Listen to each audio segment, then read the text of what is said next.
If you are planning to get admission into any university in Nigeria this year, then this is for you. Let me show you something most students don't fully understand. According to JAMB data, over 2 million students registered for the 2026 UTME. But based on reports from JAMB and the National Universities Commission, the total number of available admission spaces across universities, polytechnics, and colleges is between 600,000 to 700,000. Now just think about that for a moment. Over 2 million people competing for less than 700,000 spaces, that means more than half of all applicants will not get admission. Not necessarily because they failed, but because there is simply no space. And it gets even more interesting. Out of those millions of candidates, over 400,000 students scored above 200. So even if you score 200, or 220, or even higher, you are still competing with hundreds of thousands of students like you. Now let's bring it closer. Take a school like University of Ilorin for example. It receives over 50,000 applications, but can only admit around 12,000 students, so what happens to the remaining 30,000 to 40,000 students?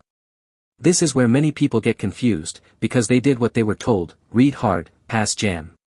But nobody really explained how the admission system works. The truth is, admission is not just about your score, it's also about how you position yourself within the system. For example, if a course like medicine and surgery or law has 3,000 applicants in a top-tier federal university and the department only has 200 slots available, then your chances are already limited from the beginning no matter how confident you feel. Now, this doesn't mean you should give up on your goals. It simply means you need to be more strategic. Things like, understanding how competitive your course is. Knowing the right institution to change to relative to your UTME score. Knowing when to adjust your choices. Using caps properly when opportunities come. These are small decisions but they can completely change your outcome.